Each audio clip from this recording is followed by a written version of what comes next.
கதைச்சிரம் நேயர்களுக்கு அன்பார்ந்த வரவேற்புகள். கல்கி அவர்களின் பார்த்திபன் கனவு என்ற சரித்திர நாவலை நாம் இப்பொழுது காண உள்ளோம். பாகம் 3, அதிகாரம் 8. நிஜமாக நீதானா? மரத்தடியில் வந்து நின்ற குந்தவி தேவி சற்று நேரம் அப்படியே நின்று கொண்டிருந்தாள். விக்கிரமன் திரும்பி பார்க்கும் வழியாக இல்லை. காவிரியின் நீர் பிரவாகத்திலிருந்து அவன் கண்களை அகற்றவில்லை. ஒரு சிறு கல்லை எடுத்து விக்கிரமனுக்கு அருகில் ஜலத்தில் போட்டாள்.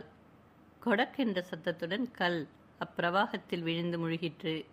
சிறு நீர்த்துளிகள் கிளம்பி விக்கிரமன் மேல் தெரித்தன. குந்தவியின் யுக்தி பலித்தது. விக்கிரமன் திரும்பி பார்த்தான். அவனுடைய கண்கள் அகல விரிந்தன. கண் கொட்டாமல் அவளை பார்த்து கொண்டே இருந்தான். கண்களாலேயே அவளை விழுங்கி விடுபவன் போல பார்த்தான். அவனுடைய உதடுகள் சற்று திறந்தன, ஏதோ பேச எத்தனிப்பது போல. ஆனால் வார்த்தை ஒன்றும் வரவில்லை. ஒரு பெருமூச்சு விட்டுவிட்டு மறுபடியும் திரும்பி காவிரியின் பிரவாகத்தை நோக்கினான். குந்தவி இன்னும் சற்று நேரம் நின்றாள். பிறகு மரத்தடியிலிருந்து வந்து நதிக்கரையில் விக்கிரமனுக்கு பக்கத்தில் உட்கார்ந்தாள். அவள் உட்கார்ந்த பிறகு விக்கிரமனும் 2-3 தடவை அவள் பக்கம் திரும்பினான். ஒவ்வொரு தடவையும் சற்று நேரம் உற்று பார்த்து கொண்டிருந்துவிட்டு வேறு பக்கமாக முகத்தை திருப்பிக் கொண்டான். சிறிது நேரத்திற்கு பிறகு நான் போகிறேன் என்று சொல்லிக்கொண்டு எழுந்திருந்தாள். விக்கிரமன் மிகவும் அதிசயமடைந்தவனைப் போல அவளை திரும்பி பார்த்து, நீ பேசினாயா என்று கேட்டான். ஆமாம், நான் ஊமை இல்லை என்றாள் குந்தவி. குன்றாத அதிசயத்துடன் விக்கிரமன் அவளை பார்த்து கொண்டே இருந்தான். குந்தவி மறுபடியும் போகத் தொடங்கினாள். ஏன் போகிறாய் என்றான் விக்கிரமன் தழுதழுத்த குரலில். நீர் பேசுகிற வழியை காணோம், அதனால்தான் கிளம்பினேன் என்று சொல்லிக்கொண்டே குந்தவி மறுபடியும் விக்கிரமனுக்கு அருகில் வந்து உட்கார்ந்தாள். எனக்கு பயமாக இருக்கிறது என்றான் விக்கிரமன். என்ன பயம்? ஒரு அவளை பெண்ணை கண்டு பயப்படுகிற நீர் தனி வழியே கிளம்பலாமா? உன்னை கண்டு பயப்படவில்லை, பின்னே நான் காண்பது கனவா அல்லது ஜுரவேகத்தில் தோன்றும் சித்த பிரம்மையோ என்று நினைத்தேன். பேசினால் ஒருவேளை பிரம்மை கலைந்து விடுமோ என்று பயந்தேன். குந்தவி புன்னகையுடன், இப்பொழுது என்ன தோன்றுகிறது? கனவா பிரம்மையா என்றாள். எனக்கு சந்தேகமாகத்தான் இருக்கிறது. நீ கோபித்து கொள்ளாமல் இருந்தால் என்ன? நிஜமாக நீதானா என்று உறுதிப்படுத்திக் கொள்வேன். இவ்விதம் சொல்லி விக்கிரமன் தன்னுடைய கையை குந்தவியின் கன்னத்தின் அருகே கொண்டு போனான். ஜுரக் கனவுகளில் நிகழ்ந்தது போல அந்த முகமுடனே மறைந்து போகவில்லை. குந்தவி தன் முகத்தை திருப்பிக் கொள்ளவும் இல்லை. விக்கிரமனுடைய உள்ளங்கை மலரின் இதழ் போல மென்மையான குந்தவியின் கன்னத்தை தொட்டது. பிறகு பிரிய விருப்பமில்லாதது போல அங்கேயே இருந்தது. குந்தவி அந்த கையை பிடித்து அகற்றி பழையபடி அவனுடைய மடி மீது வைத்தாள். புன்னகையுடன், உம்முடைய சந்தேகம் தீர்ந்ததா? நிச்சயம் ஏற்பட்டதா என்றாள். சந்தேகம் தீர்ந்தது. பல விஷயங்கள் நிச்சயமாயின என்றான் விக்கிரமன். என்னென்ன? நிஜமாக நீதான் இங்கே உட்கார்ந்திருக்கிறாய். வெறும் பிரம்மையோ கனவோ அல்ல என்பது ஒன்று. அப்புறம் நீ கையினால் தொட முடியாத தெய்வ கன்னிகை அல்ல. உயிரும் உணர்ச்சியும் இல்லாத தங்க விக்கிரகமும் அல்ல. சாதாரண மானிட பெண்தான் என்பது ஒன்று. இன்னும் என்ன? இனிமேல் உன்னை பிரிந்து உயிர் வாழ்வது என்பது அசாத்தியமான காரியம் என்பது ஒன்று. குந்தவி வேறு பக்கம் திரும்பி கண்களை துடைத்து கொண்டாள். பிறகு விக்கிரமனை பார்த்து, என்னை உமக்கு ஞாபகம் இருக்கிறதா என்று கேட்டாள். ஞாபகமா? நல்ல கேள்வி கேட்டாய். உன்னை தவிர வேறு எந்த ஞாபகமாவது உண்டா என்று கேட்டிருந்தால் அதிக பொருத்தமாக இருக்கும். பகலிலும் இரவிலும் பிரயாணத்திலும் போர்முனையிலும் கஷ்டத்திலும் சுகத்திலும் உன் முகம் என் மனதை விட்டு அகன்றதே இல்லை. 3 வருஷ காலமாக நான் எங்கே போனாலும் எது செய்தாலும் என் இருதய அந்தரங்கத்தில் உன் உருவம் இருந்து கொண்டுதான் இருக்கிறது. என்ன சொல்கிறீர்?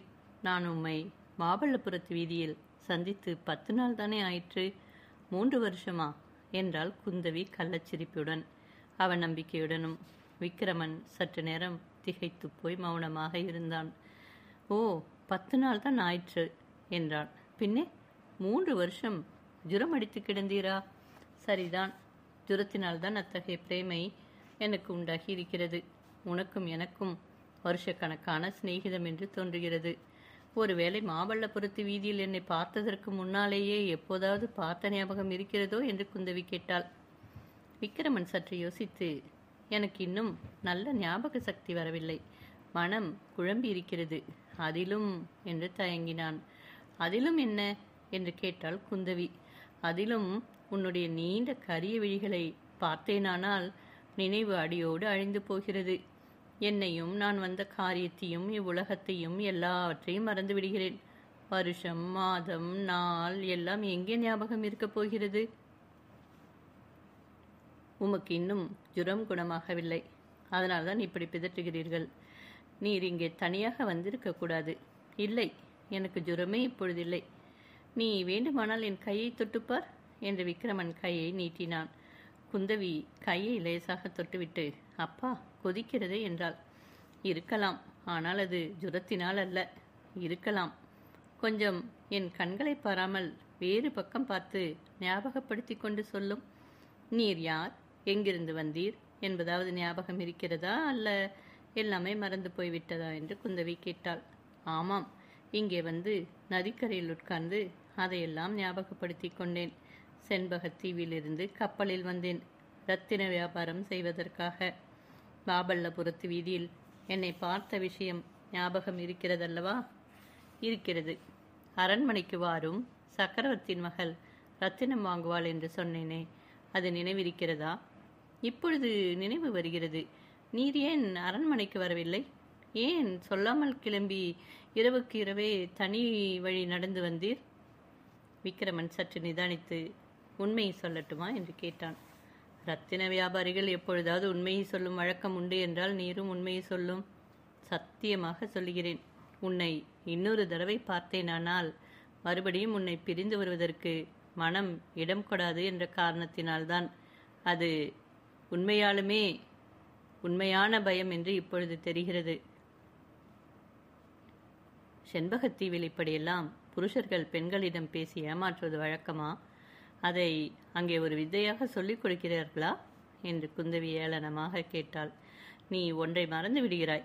நான் செண்பகத்தீவிலிருந்து வந்தேன் என்றாலும் நான் பிறந்து வளர்ந்ததெல்லாம் இந்த சோழ நாட்டில்தான். இந்த புண்ணிய காவிரி நதியின் கரையில்தான் நான் ஓடி ஆடி விளையாடினேன். இந்த நதியின் பிரவாகத்தில் தான் நீந்த கற்றுக்கொண்டேன். இந்த அழகிய சோழ நாட்டின் குளிர்ந்த மாந்தோப்புகளிலும் தென்னந்தோப்புகளிலும் ஆனந்தமாக எத்தனையோ நாட்கள் உலாவினேன். நான் செண்பகத்தீவில் இருந்த நாட்களில் எத்தனை நாள் இந்த நாட்டை நினைத்து கொண்டு பெருமூச்சு விட்டேன். இந்த காவிரி நதி தீரத்தை நினைத்து கொண்டு எத்தனை முறை கண்ணீர் விட்டேன். மறுபடியும் இந்த நாட்டை காண வேண்டும் என்று எவ்வளவு ஆசைப்பட்டேன். அந்த ஆசை இப்பொழுது நிறைவேறியது. ஆனால் அதுவும் உன்னால் தான் நிறைவேறியது. உனக்கு என்ன கைமாறு செய்யப் போகிறேன் என்று விக்கிரமன் ஆர்வத்துடன் கூறினான். எனக்கு நீர் நன்றி செலுத்துவதில் என்ன பிரயோஜனம்? உண்மையில் நீர் நன்றி செலுத்த வேண்டியது கோமகள் குந்தவிக்கு. யார்? சக்கரவர்த்தியின் மகள் குந்தவி தேவியை சொல்லுகிறேன். உம்மை இங்கே அழைத்து வருவதற்கு அவர்தானே அனுமதி தந்தார். அவருக்குத்தான் நீர் கடமைப்பட்டிருக்கிறீர்கள். அப்படியா? எனக்கு தெரிய வேண்டிய விஷயங்கள் இன்னும் எவ்வளவோ இருக்கின்றன. என் மனம் ஒரே குழப்பத்தில் இருக்கிறது. இந்த இடத்திற்கு நான் வந்து சேர்ந்திருக்கிறேன். காவிரி நதிக்கரையில் உட்கார்ந்து இருக்கிறேன் என்பதை நினைத்தாலே ஒரே ஆச்சரிய கடலில் மூழ்கிவிடுகிறேன். வேறு ஒன்றிலும் மனம் செல்லவில்லை. நான் எவ்விதம் இங்கு வந்து சேர்ந்தேன் என்பதை விவரமாக சொல்ல வேண்டும். முதலில் நீ யார்? உன் பெயர் என்னவென்று தெரிவித்தால் நல்லது. மாமல்லபுரத்தில் சொன்னேனே, ஞாபகம் இல்லையா? உன்னை பார்த்த ஞாபகம் மட்டும்தான் இருக்கிறது, வேறொன்றும் நினைவில் இல்லை. என் பெயர் ரோஹிணி. சக்கரவர்த்தி திருமகள் குந்தவி தேவியின் தோழி நான். உண்மையில் அந்த சந்திப்பின் பொழுது குந்தவி தன் பெயர் மாதவி என்று சொன்னாள். அவசரத்தில் சொன்ன கற்பனை பெயர். அதனால் அவளுக்கு இப்பொழுது அது ஞாபகத்திற்கு வரவில்லை. இப்பொழுது தன் பெயர் ரோஹிணி என்றாள். அதை கேட்ட விக்கிரமன் சொன்னான், ரோஹிணி என்ன அழகான பெயர். எத்தனையோ நாள் அந்த செண்பகத்தீவில் நான் இரவு நேரத்தில் வானத்தை பார்த்து கொண்டிருந்ததுண்டு. பிறை சந்திரனுக்கு அருகில் ரோஹிணி நட்சத்திரம் ஜொலிக்கும் அழகை பார்த்து பார்த்து மகிழ்ந்திருக்கிறேன். ஆனால் உன்னுடைய கண்களின் ஜொலிப்பிற்கு அந்த ரோஹிணி நட்சத்திரத்தின் ஜொலிப்பு கொஞ்சமும் இணையாகாது. உம்முடைய வேஷத்தை நான் கண்டுபிடித்து விட்டேன் என்றாள் குந்தவி. விக்கிரமன் சிறிது திடுக்கிட்டு, வேஷமா என்றான். ஆமாம், உண்மையில் நீர் ரத்தின வியாபாரி அல்ல, நீர் ஒரு கவி. ஊர் சுற்றும் பாணன். உம்முடைய மூட்டையில் இருந்தது ரத்தினமே இல்லை. விக்கிரமன் சற்று பொறுத்து சொன்னான். இப்பொழுது உன்னை நம்பும்படி செய்ய என்னால் முடியாது. ஆனால் அந்த மூட்டையில் இருந்தவை ரத்தினங்கள் தான் என்று ஒரு நாள் உனக்கு நிரூபித்து காட்டுவேன். நான் கவியும் அல்ல. என்னிடம் அப்படி ஏதாவது திடீரென்று கவிதா சக்தி தோன்றியிருக்குமானால் அதற்கு நீதான் காரணம். உன்னுடைய முகமாகிய சந்திரனிலிருந்து பொங்கும் அமுத கிரணங்களினால் போதும், நிறுத்தும் உம்முடைய பரிகாசத்தை. இனிமேல் சகிக்க முடியாது என்றாள் குந்தவி. பரிகாசமா என்று விக்கிரமன் பெருமூச்சு விட்டான். பிறகு உனக்கு பிடிக்காவிட்டால் நான் பேசவில்லை. நான் எப்படி இங்கே வந்து சேர்ந்தேன் என்பதை சொன்னால் ரொம்பவும் நன்றி செலுத்துவேன் என்றான். காஞ்சியிலிருந்து உறையூர் வரும் பாதையில் மகேந்திர மண்டபம் ஒன்றில் ஜுர வேகத்தினால் பிரங்கை இழந்து நீர் கிடந்தீர். அங்கு எப்படி வந்து சேர்ந்தீர்? அதற்கு முன்னால் என்னென்ன நேர்ந்தது என்று நீர் சொன்னால் பிறகு நடந்ததை நான் சொல்லுகிறேன். விக்கிரமன் தனக்கு நேர்ந்ததையெல்லாம் ஒருவாறு சுருக்கமாக சொன்னான். எல்லாவற்றையும் கேட்டுவிட்டு குந்தவி தேவி கூறினாள். சக்கரவர்த்தியின் மூத்த குமாரர் மகேந்திரரும் குந்தவி தேவியின் காஞ்சியிலிருந்து உறையூருக்கு பிரயாணம் செய்து கொண்டிருந்தார்கள். தேவியுடன் நானும் வந்தேன். அந்த காட்டாற்றை தாண்டி வந்த பொழுது மகேந்திர மண்டபத்திற்குள் இருந்து அம்மா என்று அலறும் குரல் கேட்டது. நான் அம்மண்டபத்திற்குள் வந்து பார்த்தேன். மாமல்லபுரத்தில் பார்த்த ரத்தின வியாபாரி நீர்தான் என்று அடையாளம் கண்டு கொண்டேன். பிறகு குந்தவி தேவியிடம் உம்மையும் அழைத்து வர அனுமதி கேட்டேன். அவர் கருணை செய்து சம்மதித்தார். உமக்கு உடம்பு பூரணமாக குணமாகும் வரையில் இங்கேயே உம்மை வைத்திருக்கவும் அனுமதித்திருக்கிறார். ஜுரக் கனவுகளில் நான் அடிக்கடி உன்னுடைய முகத்தை கண்டேன். அதெல்லாம் கனவல்ல, உண்மையிலேயே உன்னைத்தான் பார்த்தேன் என்று இப்பொழுது தெரிகிறது. இருக்கலாம், நீர் ஜுரமடித்து கிடக்கையில் அடிக்கடி உம்மை நான் வந்து பார்த்தது நிஜம்தான். இவ்வளவுக்கும் குந்தவி தேவியின் கருணைதான் காரணம். விக்கிரமன் ஏதோ யோசனையில் ஆழ்ந்தான். குந்தவி கேட்டாள். சக்கரவர்த்தியின் மகளை பற்றி நான் இவ்வளவு சொல்கிறேன், ஒரு வார்த்தையாவது நீர் நன்றி தெரிவிக்கவில்லையே. அவ்வளவு கல் நெஞ்சமா உமக்கு? பல்லவ குலத்தைச் சேர்ந்த யாருக்கும் நான் நன்றி செலுத்த முடியாது. குந்தவி தேவியை நீர் நேரில் பார்த்தார் இப்படி சொல்ல மாட்டீர்கள். என்னை கூட உடனே மறந்து விடுவீர்கள். சத்தியமாக மாட்டேன். 1000 குந்தவி தேவிகள் உனக்கு இணையாக மாட்டார்கள். இருக்கட்டும், இப்பொழுது இந்த மாளிகையில் அவர்கள் இருவரும் இருக்கிறார்களா? யார் இருவரும்? அண்ணனும் தங்கையும். யுவராஜ மகேந்திரர் இங்கே இல்லை. அவர் திரும்பவும் காஞ்சிக்கு போய்விட்டார். சீன தேசத்திலிருந்து யாரோ ஒரு யாத்திரிகர் வந்திருக்கிறாராம். அவர் இந்த பாரத நாடு முழுவதும் யாத்திரை செய்துவிட்டு காஞ்சிக்கு வருகிறாராம். யுவான் ஸ்வாங் என்று விசித்திரமான பெயரை உடையவராம். சக்கரவர்த்திக்கு இச்சமயம் முக்கிய வேலை வந்திருப்பதால் அந்த யுவான் ஸ்வாங்கை உபசரித்து வரவேற்பதற்காக யுவராஜா உடனே வரவேண்டும் என்று செய்தி வந்தது. இங்கு வந்து 2ஆம் நாளே மகேந்திரர் புறப்பட்டு போய்விட்டார். பார்த்தீரா? எங்கள் பல்லவ சக்கரவர்த்தியின் புகழ் கடல்களுக்கு அப்பால் வெகு தூரத்தில் உள்ள தேசங்களிலெல்லாம் கூட பரவியிருப்பதை நீர் போயிருந்த நாடுகளில் எல்லாம் எப்படி என்று கேட்டாள் குந்தவி. ஆம், அங்கேயெல்லாம் கூட பல்லவ சக்கரவர்த்தியின் புகழ் பரவித்தான் இருக்கிறது. அப்படிப்பட்ட சக்கரவர்த்தியின் ஆளுகையில் இருப்பது இந்த சோழ நாட்டிற்கு பெருமை இல்லையா? இந்த நாட்டு அரசகுமாரன் பல்லவ சக்கரவர்த்திக்கு கப்பம் கட்ட மறுத்து அந்த செண்பகத்தீவில் போய் காலம் கழிக்கிறானாமே, அது நியாயமா? உம்முடைய அபிப்பிராயம் என்ன என்று குந்தவி கேட்டு விக்கிரமனுடைய முகத்தை ஆவலுடன் நோக்கினாள். விக்கிரமன் அவளை நிமிர்ந்து நோக்கி, என்னை பொறுத்தவரையில் நான் இந்த சோழ நாட்டில் அடிமையாக இருப்பதை காட்டிலும் செண்பகத்தீவில் சுதந்திர பிரஜையாக இருப்பதையே விரும்புவேன் என்றான். நிச்சயமாக, என் நிமித்தமாக கூட நீர் இங்கே இருக்க மாட்டீரா என்று குந்தவி கேட்ட பொழுது விக்கிரமன் அவளை இரக்கத்துடன் பார்த்து, அத்தகைய சோதனைக்கு என்னை உள்ளாக்க வேண்டாம் என்றான். இருவரும் ஒருவரையொருவர் அறிந்து கொண்டிருந்தார்கள். ஆனாலும் அறிந்து கொள்ளாதது போல நடித்தார்கள். இந்த நாடகம் எத்தனை காலம் நீடித்திருக்க முடியும்? அருவிப்பாதை. உதய சூரியனின் பொற்கிரணங்களால் கொல்லி மலைச்சாரல் அழகு பெற்று விளங்கிற்று. பாறைகள் மீதும் மரங்கள் மீதும் ஒரு பக்கத்தில் சூரிய வெளிச்சம் விழுவதும் இன்னொரு பக்கத்தில் அவற்றின் இருண்ட நிழல் நீண்டு பறந்து கிடப்பதும் ஒரு விசித்திரமான காட்சியாக இருந்தது. வானவெளி எங்கும் எண்ணிறந்த பட்சிகளின் கலகலவென்ற தொனி பரவி ஒலித்தது. அதனுடன் மலையிலிருந்து துள்ளி குதித்து ஆடி பாடி வந்த அருவியின் இனிய ஒளியும் சேர்ந்து வெகு மனோகரமாக இருந்தது. இந்த நேரத்தில் அந்த மலைச்சாரலுக்கு அருகில் 2 உயர்ஜாதி வெண்புறவிகள் வந்து கொண்டிருந்தன. அவற்றின் மீது ஆரோகணித்திருந்தவர்கள் நமக்கு ஏற்கனவே பழக்கமுள்ளவர்களான சிவனடியாரும் பொன்னனும் தான். அவர்கள் அந்த காட்டாற்றின் கரையோரமாகவே வந்து கொண்டிருந்தார்கள். பேசிக்கொண்டு வந்தார்கள்.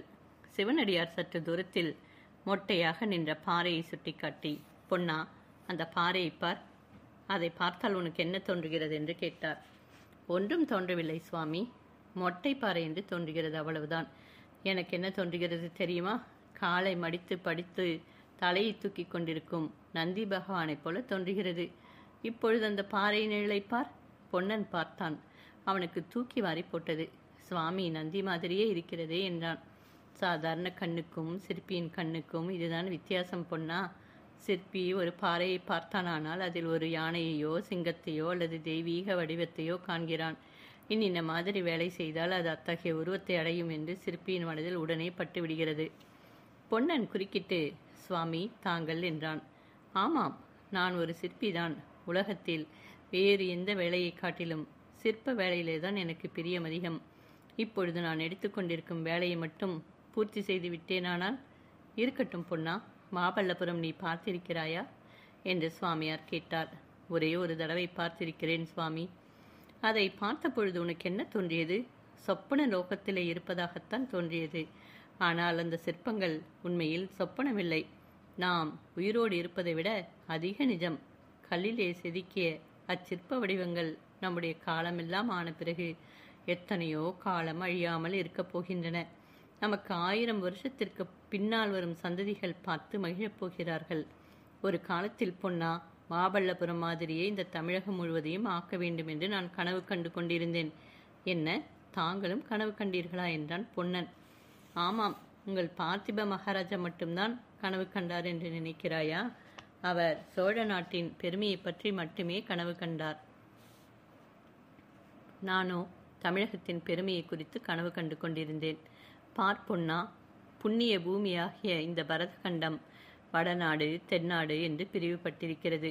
கதையிலும் காவியத்திலும் இதிகாசத்திலும் வடநாடுதான் ஆதிகாலத்திலிருந்து பெயர் பெற்று விளங்குகிறது. வடநாட்டு மன்னர்களின் பெயர்கள்தான் பிரசித்தி அடைந்திருக்கின்றன. பாடலிபுத்திரத்து சந்திரகுப்தன் என்ன, அசோக சக்கரவர்த்தி என்ன, விக்ரமாதித்தன் என்ன, இவர்களுக்கு சமமாக புகழ்பெற்ற தென்னாட்டு ராஜா யார் இருந்திருக்கிறார்கள்? நம்முடைய காலத்திலே தான் வடநாட்டு ஹர்ஷ சக்கரவர்த்தியின் புகழ் உலகமெல்லாம் பரவி இருப்பது போல மகேந்திர பல்லவரின் புகழ் பரவி இருந்தது என்று சொல்ல முடியுமா? தென்னாடு விதம் பின்னடைந்திருப்பதன் காரணம் என்ன?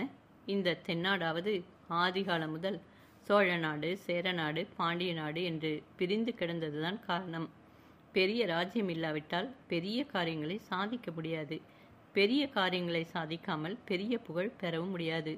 வடநாட்டில் ஹர்ஷ சக்கரவர்த்தியின் ராஜ்யமானது நீளத்திலும் அகலத்திலும் 200 காத தூரம் உள்ளதாக இருக்கிறது.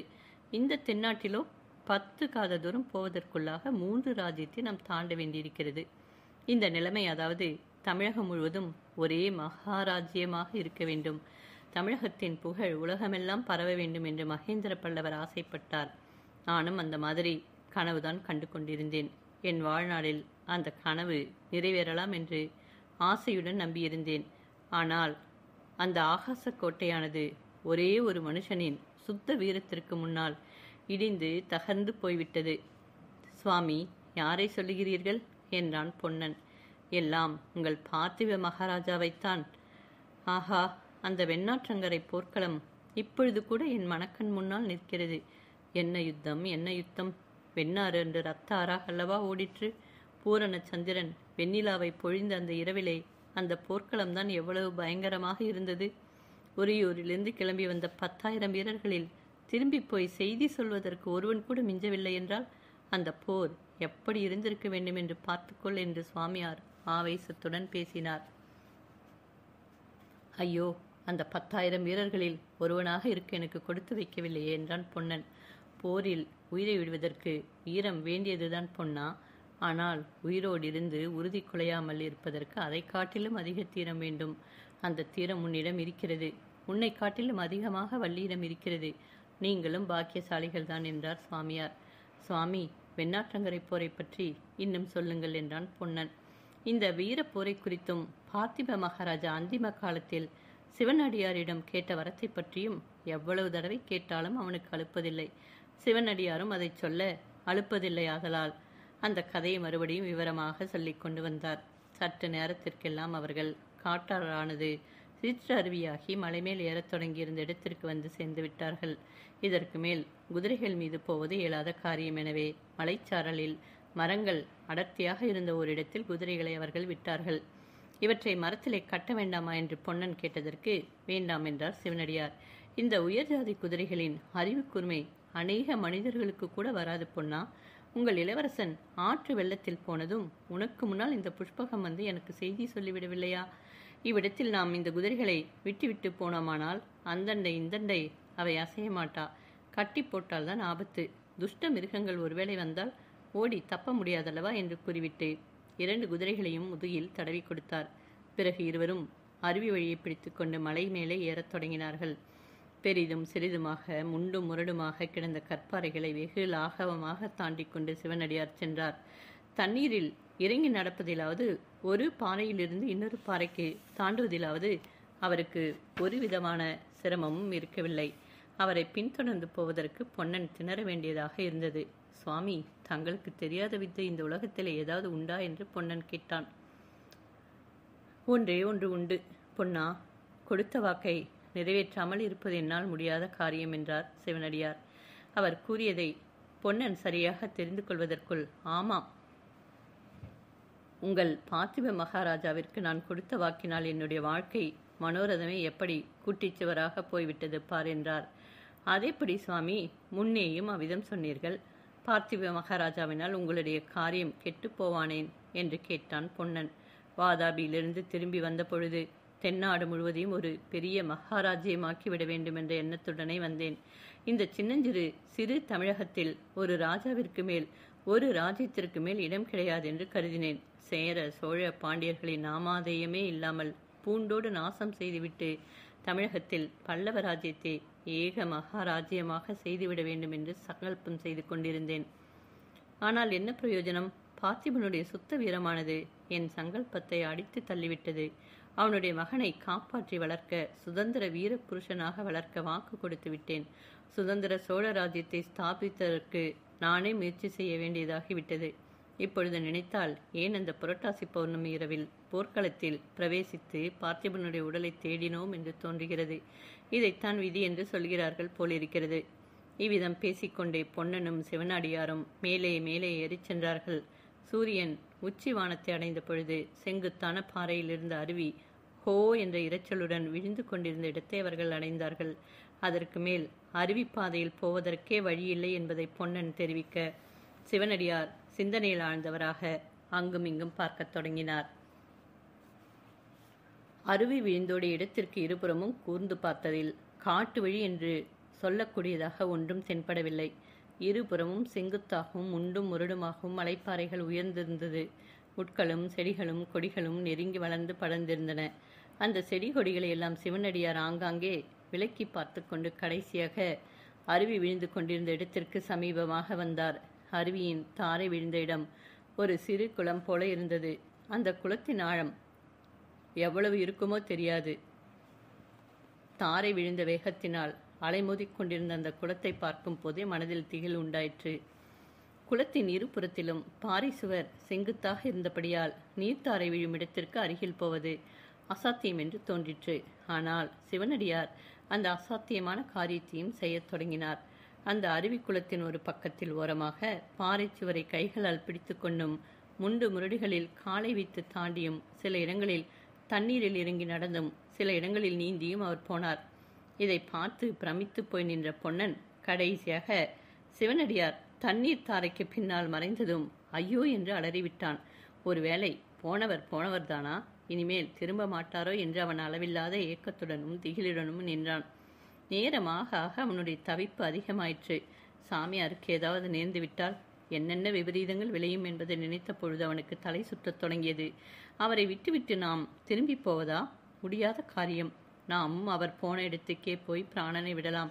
அது எப்படி போனாலும் போகட்டும் என்று துணிந்து பொன்னனும் அந்த கிடுகிடு பள்ளமான குளத்தில் இறங்கினான்.